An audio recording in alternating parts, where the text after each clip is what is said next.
17 aree naturalistiche aperte in tutto il Veneto dove passeggiare e scoprire il fascino seducente dei boschi invernali, un momento in cui la natura è a riposo e che proprio per questo si offre agli occhi del visitatore nella sua bellezza essenziale. Torna l'8 dicembre, Boschi a Natale, straordinaria iniziativa promossa dall'Unione delle Proloco Venete che propone moltissimi luoghi a misura di famiglia che durante la giornata dell'Immacolata Concezione saranno aperti con visite a parchi, oasi naturali, aree naturalistiche, dalla montagna alla pianura e tutto si concluderà con un ristoro finale a base di piatti della tradizione locale. Grazie a questa iniziativa fatta assieme all'UMPLI, quindi l'Unione delle Proloco Venete, abbiamo creato questa giornata che significa in sostanza dare la possibilità a tutti di visitare ben 17 aree in tutto il Veneto, boschive ma non solo, perché vanno dalla provincia di Belluno alla provincia di Rovigo, quindi in questo caso insomma, stiamo parlando di altre oasi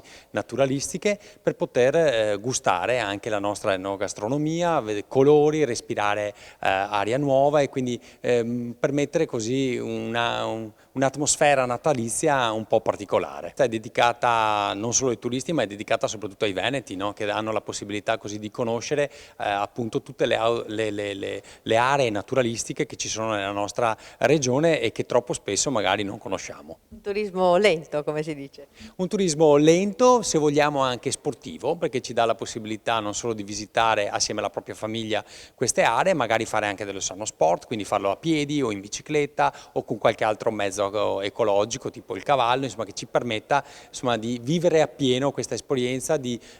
colori, usi, costumi e tradizioni. Allora, visto che siamo a ridosso del Natale, abbiamo anche qui l'albero, vogliamo fare anche un appello, i nostri boschi sono stati un po' devastati. Beh sì, io invito tutte quante le nostre famiglie venete a non andare magari a acquistare degli alberi che vengono tagliati, ma utilizzare magari quegli alberelli che sono già stati recuperati da quelli purtroppo che sono caduti, quindi quel legno molti artigiani li hanno lavorati e hanno creato dei veri e propri alberi, diciamo natalizi, quindi evitiamo magari di far soffrire altri alberi e utilizziamo invece quelli che sono già caduti in una sorta diciamo di sano riciclo. Quindi approfittando di questo auguro a tutti un sereno e felice Natale.